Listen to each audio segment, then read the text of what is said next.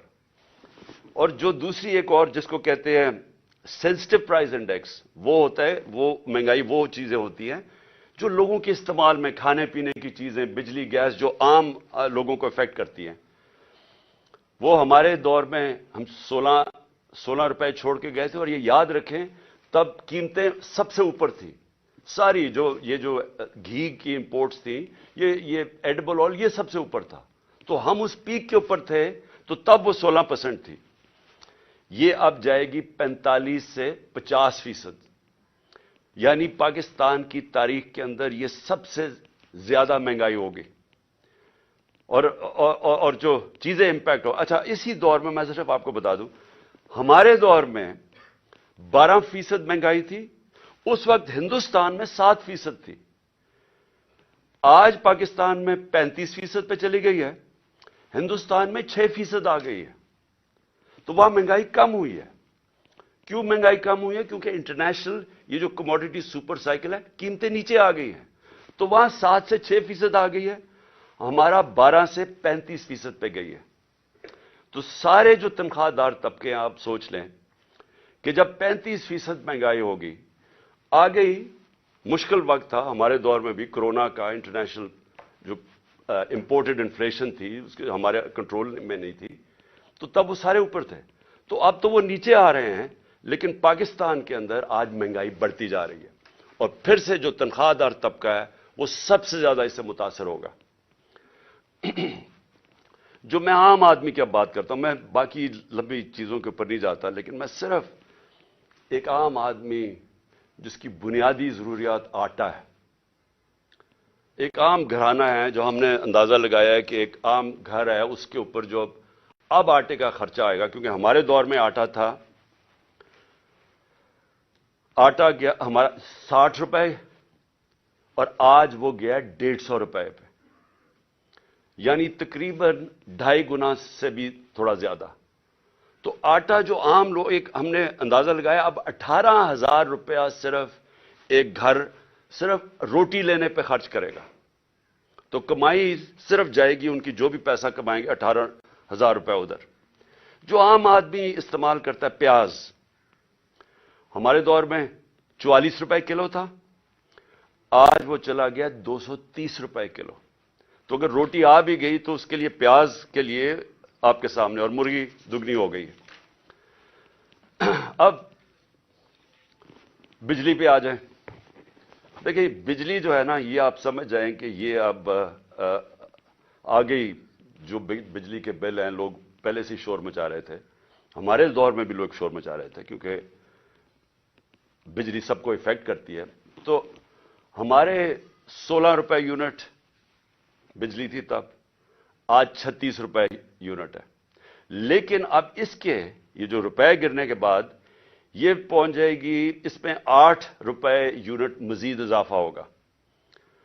Gas 47% gas کی قیمتوں میں آپ اضافہ ہوگا. اور ایک یہ سوچ رہے ہیں، ان کو کہا جا رہا ہے کہ آپ پچھلی جولائی سے گیس کی قیمتیں وصول کریں، 47% بڑھا کے ان کو وصول کریں. اس کا امپیکٹ عام لوگوں کو تو میں نے بتا دیا آپ کے اوپر کیا ہوگا، لیکن میں اب آپ کو بتاؤں کہ اس کا امپیکٹ پوری معیشت کے اوپر کیا ہوگا. سب سے بڑا اس کے اوپر امپیکٹ ہوگا پاکستان کی گروتھ ریٹ. یعنی جو دولت میں اضافہ ہوتا ہے، جس کو گروتھ کہتے ہیں دولت میں، وہ اس پہلے ہی گر رہا تھا. انڈسٹری بند ہو رہی تھی، کسان متاثر تھا. کسان نے صرف یوریا کے اوپر، ہم نے کیلکولیٹ کیا ہے کہ یوریا کی جو قیمت بڑھی ہے، 60 ارب روپیہ کسانوں کا گیا ہے صرف اضافی یوریا کی قیمت پہ. یہ جو گندم کی فصل اگانی ہے، جو اگائی تھی انہوں نے، یہ جو ابھی کٹے گی مارچ اور اپریل میں، 60 ارب روپیہ صرف گندم اگانے کے لیے یوریا پہ ایکسٹرا ان کو اضافہ، اس کی مہنگائی کی وجہ سے افیکٹ ہوا. ہماری انڈسٹری بند ہو رہی ہے. آج پاکستان کے اندر بے روزگاری بڑھ رہی ہے. بے روزگاری اس لیے بڑھ رہی ہے کہ انڈسٹریز، ایکسپورٹ انڈسٹری، وہ ساری متاثر ہو رہی ہیں. پاکستان کی ایکسپورٹس گر رہی ہیں. کیونکہ انہوں نے جو پالیسیز بنائی را مٹیریل بند کرنے کی سوچے سمجھے بغیر، اس سے متاثر ہوگی ایکسپورٹس. ریمیٹنسز جو باہر سے ڈالرز آ رہے تھے وہ کم ہو گئے ہیں، کیونکہ اتنا بڑا گیپ ہو گیا تھا اس میں. ایک تو وجہ انہوں نے اس لیے کم کیا ہے، اس لیے انہوں نے یہ روپے کو گرایا. یہ ہے جی، میں صرف باقی چیزوں پہ آنے لگا ہوں، لیکن یہ ہے پاکستان کی اکنامک سروے. یہ ہر سال گورنمنٹ جو معیشت کے اوپر ایک ڈاکیومنٹ بناتی ہے. مئی کے اندر یہ ڈاکیومنٹ پبلش ہوئی ہے، یعنی کہ اس حکومت نے یہ ڈاکیومنٹ بنائی ہے، اکنامک سروے. یہ ذرا اکنامک سروے آپ کھول کے دیکھ لیں. اس میں آپ کو جو چیزیں نظر آئیں گی کہ اپریل میں پاکستان مارچ اپریل میں کدھر کھڑا تھا. آپ کو حیرت ہوگی کہ اس سب کے کرونا کے باوجود 2 سال کرونا، انٹرنیشنل پرائسز سب سے زیادہ اوپر، جو جس کو میں بار بار کہتا ہوں energy prices, commodity super cycle, وہ سب سے زیادہ. اس کے باوجود اس رپورٹ میں پاکستان کی چوتھے سال میں 6% گروتھ ریٹ ہوئی، 6% پاکستان کی اکانومی بڑھی. آج یہ جو میں آپ کو بتا رہا ہوں، یہ 0 سے بھی نیچے چلی جائے گی، یہ منفی میں چلی جائے گی گروتھ ریٹ. ابھی جس طرح انڈسٹری بند ہو رہی ہے، جس طرح کسان متاثر ہو رہا ہے، جس طرح ہماری سروسز امپیکٹ ہو رہی ہے، ساری بزنس سلو ڈاؤن ہے، تو یہ تو اب بالکل نیچے چلی جائے گی. اس کا کیا امپیکٹ پڑے گا؟ روزگار کے اوپر. ہماری ایک نوجوان آبادی ہے. مجھے بڑا فخر تھا کہ ہمارے دور میں 18 لاکھ نوکریاں ہم ہر سال مزید بڑھاتے تھے، اور ہم نے اپنے 3 سال میں 55 لاکھ نوکریاں بڑھائیں. میں پھر سے کہتا ہوں، یہ کورونا کا دور تھا، جب لاک ڈاؤن کا دور تھا، اس میں ہم نے 55 لاکھ نوکریاں بڑھائیں. ابھی صرف ٹیکسٹائل والوں سے پوچھ لو، باقی چیزیں چھوڑیں، صرف ٹیکسٹائل انڈسٹری سے پوچھ لو کہ ان کو کتنا نقصان ہوا ہے، ان کی کتنی زیادہ بے روزگار ہوئے ہیں صرف ٹیکسٹائل ورکرز. ہمارے دور میں ٹیکسٹائل انڈسٹریز کو ورکرز نہیں ملتے تھے، مزدور نہیں ملتے تھے. آج یہ حالات ہے، آپ فیصل آباد جا کے دیکھ لیں تو آپ کو نظر آ جائے گا کہ کس طرح کی بے روزگاری ہے اور مزید آگے آ رہی ہے. یہ جو اسی میں سروے میں ہماری جو لارج اسکیل مینوفیکچرنگ ہے تقریباً 12% تھی. یہ 17 سال کے بعد ہماری انڈسٹری بھی اوپر گئی، ہماری زراعت بھی اوپر گئے، ہماری سروسز انڈسٹریز بھی اوپر گئی. ریکارڈ ٹیکس کلیکشن ہوئی. ہمارے جو جس ریٹ پہ ہمارا ٹیکس بڑھا تھا، یہ بھی ریکارڈ تھا پاکستان میں. 6000، یہ اس میں سب کچھ ہے، 6000 ارب روپے سے اوپر ہمارا ٹیکس کلیکشن ہو گئی. تو ہر چیز جب اوپر جا رہی تھی، جب یہ چینج آیا. اب میں اس کی ذرا آپ کو اگلی چیز بتاتا ہوں کہ اب ہم ملک جا کس طرف رہا ہے. میں اس لیے یہ کہنا چاہتا ہوں کہ مجھے اب سب سے پہلے تو خوف آ رہا ہے کہ جب میں نے پہلے بات کی تھی کہ یہ جب معیشت نیچے چلی جائے گی اور ان کے ہوتے نیچے جائے گی، کیونکہ اسحاق ڈار جب 99 میں جب چھوڑ کے گیا تھا معیشت، تو تب بھی وہ لائف سپورٹ مشین پہ تھی، اور اس کے بعد 2018 میں بھی وہ بری طرح چھوڑ کے گیا تھا، ایکسپورٹس میں کوئی اضافہ نہیں تھا. اور اب آ کے اس نے وہاں لے گیا ہے کہ پاکستان کی نیشنل سیکیورٹی کو خطرہ ہے. میں اس لیے یہ کہہ رہا ہوں کہ جن لوگوں نے اب بیل آؤٹ کرنا ہے پاکستان کو، اس میں سے جو نکالیں گے، جو ہم اب ان سے بھیک مانگیں گے، کیونکہ ہماری آمدنی کی اب تو ہے ہی نہیں. جدھر سے ہم نے ڈالر کمانے تھے وہ تو نیچے جا رہے ہیں، ریمیٹنسز، اور اگر ایکسپورٹس نیچے جا رہی ہیں تو ہمارے تو ڈالر کم ہو رہے ہیں اب. تو اب ہم نے کسی سے ہاتھ پھیلا کے جو بھی مدد مانگیں گے، یہ یاد رکھیں کہ وہ ایک قیمت مانگیں گے. خدا نہ خواستہ وہ اس طرف نہ جائیں جو اب سری لنکا کو انہوں نے کہا کہ 50% اپنی فوج کم کرو. مصر کو بھی IMF نے کہا کہ اپنے فوج کے خرچے کم کرو. تو جو بھی اب بیل آؤٹ کرے گا وہ اب کنڈیشنز دے گا. تو پہلی تو کنڈیشنز میں نے آپ کو بتا دی کہ ابھی انہوں نے مزید اور ٹیکسز لگانے ہیں، کیونکہ ہماری ٹیکس کلیکشن گر گئی ہے. 400 ارب روپے کے ٹیکسز لگانے ہیں، تو وہ بھی مہنگائی پیدا کرے گا. انہوں نے یہ جو پٹرول اور ڈیزل اور بجلی کی قیمتیں بڑھانی ہیں، تو وہ اور مہنگائی کرے گا. تو عام آدمی کو سارا کچھ افیکٹ کرے گا. لیکن سب سے زیادہ کہ یہ ملک کے ایک بڑا خواب پاکستان، اس کی سیکیورٹی کی ہر اس پاکستانی کو فکر ہے جس کا جینا مرنا اس ملک میں. وہ لوگ جن کا سٹیک پاکستان میں نہیں ہے، ان کو اس کی فکر نہیں ہے، ان کو تو باہر بیٹھے ہوئے ہیں، جب مشکل آتی ہے باہر چلے جاتے ہیں۔ مسئلہ یہاں پاکستان کے لوگوں کو ہے، اور یہ میرا سب سے پہلے میں آپ کو بتاؤں کہ میرا یہ خطرہ ہے۔ دوسرا مجھے جو خوف آ رہا ہے وہ یہ کہ جن لوگوں نے، اور یہ چند لوگ تھے جنہوں نے یہ رجیم چینج کے اندر پوری سازش کر کے گرائی تھی گورنمنٹ، مجھے خوف ہی آ رہا ہے کہ انہوں نے کوئی یہ پچھلے 8 مہینے میں کوئی سبق نہیں سیکھا، بجائے یہ جلدی ریئلائز کرتے کہ یہ غلطی ہو گئی ہے، اور یہ غلطی ٹھیک کرنے کا تو صرف ایک ہی طریقہ تھا جو میں پہلے دن سے کہہ رہا تھا جب ہماری گورنمنٹ گرائی، کہ صاف اور شفاف الیکشن کروا دیں، اس کے علاوہ تو کوئی دوسرا طریقہ نہیں تھا۔ بجائے اس طرف جانے کے مزید اور پاکستان کو دلدل میں ہم نیچے جاتا جا رہا ہے۔ کیسے ہو یہ رہا ہے کہ عوام کے خوف سے کہ عوام نے اب سوال پوچھنے ہیں، اب سارے تنخواہ دار طبقہ، مزدور، کسان سب اب سوال پوچھیں گے کہ یہ جو آپ سازش کے تحت ان لوگوں کو اوپر لے کے آئے تھے، کون ذمہ دار تھے اس کے؟ قوم سوال پوچھے گی۔ تو اس کے منہ بند کرنے کے لیے اب ساری حرکتیں ہو رہی ہیں، بجائے یہ کہ وہ قوم کو فیصلہ کرنے دے کون کس کو وہ لانا چاہتے ہیں، ایک جمہوری طریقے سے، ایک صاف الیکشن سے وہ قوم الیکٹ کر لے وہ لوگوں کو جس کو بھی وہ لے کے آئے، اور وہ اس کو مینڈیٹ دے کہ ہمیں اب اس مشکل وقت سے نکالیں۔ الٹا دوسری طرف نکل گئے ہیں، جو اس وقت طاقتور لوگ پیچھے بیٹھے ہوئے ہیں، مجھے خوف آ رہا ہے کہ وہ پاکستان کو کدھر لے کے جا رہے ہیں۔ سب سے پہلے وہ پاکستان کی جمہوریت کو تباہ کرنے پہ تلے ہوئے ہیں۔ ہر حرکت ابھی یہ کی جا رہی ہے کہ ملک کو ایک فیشزم کی طرف، ایک خوف اور ہراسہ پھیلایا جا رہا ہے۔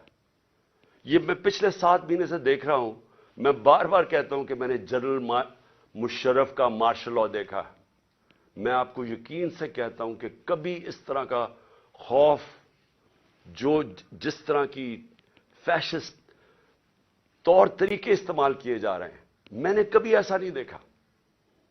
وہ حرکتیں کی جا رہی ہیں ان لوگوں کو، ہم جو اس وقت بیٹھے ہوئے ہیں اپوزیشن میں، کہ ایک ملک کے غداروں سے ایسے کیا جاتا ہے۔ میں تو یہ سوچتا تھا نا کہ ملک کا کوئی غدار ہو تو اس سے اس طرح کی چیزیں کی جائیں، کوئی بیرونی ملک سے کوئی اسپائے آیا ہوا کلبھوشن ٹائپ، اس سے میں نے کبھی نہیں یہ سوچا تھا کہ اپنے لوگوں سے اس طرح کے جو اسٹریٹجی، جو ٹیکٹکس استعمال کی جا رہی ہیں، اور جو کبھی کسی کو اعظم سواتی کو جو اس کے اوپر ظلم کیا صرف خوف پھیلانے کے لیے، فواد چودھری اس کو اٹھا لیا جس طرح، اور رات کے اچھا آتے بھی ہیں، چلے دن کے وقت آ کے اٹھائیں، وارنٹ دکھا کے اٹھائیں، رات کے اندھیرے کے اندر صبح کے 3 بجے اعظم سواتی کو، 6 بجے صبح فواد چودھری کو، یعنی کون؟ ہم کوئی قوم کے مجرم ہیں؟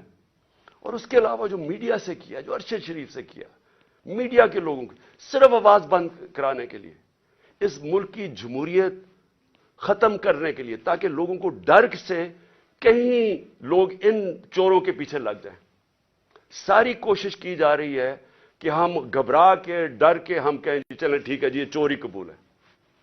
میں آج اپنی قوم کو بھی بتانا چاہتا ہوں، اور وہ لوگ جو یہ کر رہے ہیں ان کو بتانا چاہتا ہوں کہ آپ ملک کو ادھر دھکیل رہے ہیں، یہ ساروں کے ہاتھوں سے نکل جانا ہے۔ ابھی اس طرف تقریباً پہنچ گئے ہم۔ یہ جو معیشت سے ہوا ہے، یہ جو مہنگائی آ رہی ہے، اور ایک طرف مہنگائی آ رہی ہے، دوسری طرف بے روزگاری آ رہی ہے، اور تیسری طرف تنخواہ دار طبقہ ہے۔ جب اس کی تنخواہ ختم ہو جائے گی 10-12 دنوں کے اندر، وہ کیسے گھر گزارا کریں گے؟ تو یہ تو ابھی آواز اٹھنے والی ہے اس قوم کے اندر، اور اس کے اندر جو ایک جمہوری طریقہ اسے نکالنے کا، ایک سیاسی استحکام پیدا کرنے کا، اس کو ختم کر کے اور زیادہ خوف اور ہراسہ پھیلایا جا رہا ہے، اور کونے سے لگایا جا رہا ہے جو ملک کی سب سے بڑی جماعت ہے۔ اور اس سے کیا ہوگا؟ اس سے پاکستان مزید دلدل میں پھنسے گا۔ ہمارا اس وقت حالات یہ ہیں کہ معیشت تو جا ہی رہی ہے، پاکستان کے چن کے ادارے تباہی کی طرف جا رہے ہیں۔ پارلیمنٹ، فیڈرل پارلیمنٹ کی کیا حیثیت رہ گئی جب راجہ ریاض اپوزیشن لیڈر بن گیا؟ وہ پارلیمنٹ کیا ہے جدھر اپوزیشن ہی نہیں ہے؟ جو کہتا ہے میں نون لیگ سے ٹکٹ لڑوں گا وہ اپوزیشن لیڈر بن گیا، تو پارلیمنٹ ختم، ایف آئی اے کا کام ہے کرپشن پکڑنا، ایف آئی اے کا کام ہے جرم کو پکڑنا. ایف آئی اے کو صرف شہباز شریف کو وہ منظور چپڑاسی اور وہ جو 16 ارب روپے کی ان کی چوری پکڑی تھی، اس کو مٹانے کے لیے، اس کو دبانے کے لیے ساری ایف آئی اے تباہ کر دی ہے. ایف آئی اے میں اپنے وہ چمچے ڈال دیے ہیں. ان سے کیا کر رہے ہیں کہ انتقامی کارروائی شروع کروا دی ہے ہر ایک کے اوپر. کہ میرے اوپر 70 کیسز کیے ہوئے ہیں، 70 ایف آئی آرز ہیں میرے پہ. ساری ٹاپ لیڈر جس سے ڈر لگتا ہے اس کو پکڑ لیتے ہیں، اس کے اوپر ایف آئی آر کاٹ دیتے ہیں. تو یہ کیا، اس سے کیا ہمارے منہ بند ہو جائیں گے؟ اس سے کیا ملک ٹھیک ہو جائے گا؟ ایف آئی اے، نیب جس نے ہمارے دور میں 480 ارب روپیہ ریکور کیا تھا 3.5 سالوں میں ملک کے لیے، 480 ارب روپیہ. آج 1100 ارب روپیہ جو نیب نے ریکور کرنا تھا وہ معاف کروا دیا چوروں کا، اور نیب کو پھر استعمال کر رہے ہیں. خیر وہ تو ٹوتھ لیس باڈی ہے، اس کی تو اپنی چوری بچانے کے لیے اس کو بھی ختم کر دیا ہے. یعنی لائسنس دے دیا ہے پاکستان میں وائٹ کالر کرائم کو. آج طاقتور اب چوری کرے گا جو ملک سے پیسہ باہر بھجوا دیتا ہے، نیب کی کوئی اب طاقت نہیں رہے گی اس کو پکڑنے کے لیے، صرف چھوٹے چور اب پکڑے جائیں گے. ہماری عدلیہ، ہمارا انصاف کا نظام، اس کے اوپر جتنا پریشر ڈالا ہوا ہے، اور صرف پریشر کس لیے ڈالا ہوا ہے کہ رول آف لا کے لیے نہیں، رول آف لا نہ آئے اس کے لیے پریشر ڈالا ہوا ہے. اور ہمارے سامنے ابھی یہ جو کیئر ٹیکر گورنمنٹ بنی ہے، میں اس کے اوپر آنا چاہتا ہوں کہ پہلے تو قوم کو سمجھ آنی چاہیے کہ کیئر ٹیکر گورنمنٹ کا مطلب ہی ہوتا ہے نیوٹرل امپائر. یہ لے کے کیئر ٹیکر گورنمنٹ اس لیے آئے تھے کہ کسی کو یہ خوف تھا کہ جی جو سٹنگ پارٹی الیکشن کروائے گی وہ صاف اور شفاف الیکشن نہیں کروائے گی، اور اس لیے کیئر ٹیکر گورنمنٹ کا آئیڈیا آیا. لیکن میرا پوائنٹ یہ ہے کہ کیا یہ جو شرمناک ہو رہا ہے کہ کیئر ٹیکر گورنمنٹ کے نام پہ، یہ کبھی پاکستان کی تاریخ میں پہلے ہوا ہے؟ کبھی ایسا ہوا ہے کہ کیئر ٹیکر گورنمنٹ ہمارے بدترین مخالف کو وہاں بٹھا دیا، یہاں بھی اور پختونخوا کے اندر بھی؟ وہ بھی جب آپ کیبنٹ دیکھیں تو اس کا تحریک انصاف، سارے جو اینٹی تحریک انصاف ہے وہ وہاں کیبنٹ میں آ گیا، اور یہاں اس کو بٹھا دیا اور آتے ساتھ ہی کارروائیاں شروع کر دی ہیں جو فواد چودھری سے کی ہیں، اور باقیوں کے اوپر اب ایف آئی آرز بنا رہے ہیں. کیا یہ ہے نیوٹرل کیئر ٹیکر؟ یعنی کوئی قوم کو اتنا بیوقوف سمجھا ہوا ہے کہ آپ ایک طرف نیوٹرل امپائر کھڑا کر رہے ہیں اور بدترین ہمارے مخالف یہاں کھڑے کر دیے لا کے. اور پھر کیئر ٹیکر گورنمنٹ کیا کرتی ہے؟ میں ایک کیس صرف بتانا چاہتا ہوں، یہ جو جے آئی ٹی کا ہے. اب جے آئی ٹی بنی تھی، میں پہلے بھی اس کے اوپر بات کر چکا ہوں. یہ بنی تھی جو میرے اوپر حملہ ہوا، جو مجھے قتل کرنے کی طاقتور لوگوں نے جو سازش کی، اور جو میں ابھی بھی میری ٹانگ اس سے ریکور کر رہی ہے، میری ہڈی پوری طرح نہیں ابھی تک جڑی. تو وہ کیئر ٹیکر گورنمنٹ تو بننا چاہیے تھا ان کو کہ صرف الیکشن کروانے کے لیے. اس نے آتے ساتھ ہی پہلے تو انتقامی کارروائی شروع کی، جو آن گوئنگ سکیمز وہ ختم کر دی ہماری، سب غیر قانونی. جو ڈپارٹمنٹس کے ہیڈ لگے ہوئے تھے، جو نان پولیٹیکل لوگ تھے، ان کو ہٹانا شروع کر دیا. اور جو جے آئی ٹی ہے، جے آئی ٹی کو بند کر دیا. اب پروونشل جے آئی ٹی نے فائنڈنگز کی ہوئی تھی کہ ایک نہیں تھا، 3 شوٹر تھے. 2 جو ڈی پی او گجرات تھا اور جو سی ٹی ڈی کا ایس ایس پی تھا، ان دونوں نے پروونس کی جے آئی ٹی کی پروونس کی پولیس نے منع کر دیا کہ جی ہم اپنے فون بھی نہیں دکھاتے جن سے انہوں نے تصویریں لی تھی، اس کا ویڈیو بنائی تھی جو شوٹر تھا ندیم. اور جب انہوں نے یہ ثابت کر دیا 3 شوٹر ہیں، تو وہ ساری جو پورا بنایا ہوا تھا طاقتور لوگوں نے بیانیہ، وہ ختم ہو گیا. تو یہ ضروری تھا کہ طاقتور لوگ سب سے پہلے جو اس حکومت کے پیچھے ہیں کہ جے آئی ٹی کو ختم کریں. اب جے آئی ٹی کا جو انہوں نے ایک اینٹی کرپشن کا آدمی لے کے آئے، ندیم سرور، اس نے کیا کیا ہے، اس نے آتے ساتھ ہی سسپینڈ کر دیا جو انویسٹیگیٹنگ آفیسر تھا، اور سارا جو جے آئی ٹی کا ریکارڈ ہے وہ سیل کر دیا. کس چیز کا ڈر ہے؟ میں یہ سوال پوچھتا ہوں کہ اگر کسی نے کوئی غلط کام نہیں کیا تو ان کو ڈر کس چیز کا ہے؟ آخر ایک سب سے بڑی پارٹی کے ہیڈ ایکس پرائم منسٹر کو قتل کرنے کی کوشش کی گئی ہے. یہ انویسٹیگیشن کیوں بند کی جا رہی ہے؟ آپ چیلنج کر سکتے ہیں بعد میں جب جے آئی ٹی کا رزلٹ آئے تو عدالت میں پیش ہو رہا ہے, تو اس کے اوپر پوری دوسری طرف کی سائڈ کی آ سکتی ہے. لیکن انویسٹیگیشن کیوں بند کر رہے ہیں؟ کیوں اتنا خوف زدہ ہے؟ اور میں آج اپنی ساری قوم کو یہ بتانا چاہتا ہوں کہ دیکھیں, مجھے جب پہلی دفعہ پتا چلا جب ہماری گورنمنٹ ہٹائی گئی تو مجھے پتا چلا کہ مجھے قتل کرنے کی سازش ہوئی ہے. میں نے ویڈیو بنا کے باہر بھیج دی.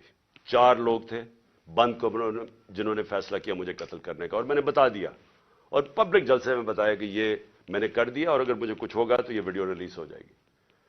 اس کی وجہ سے وہ پیچھے ہٹ گئے.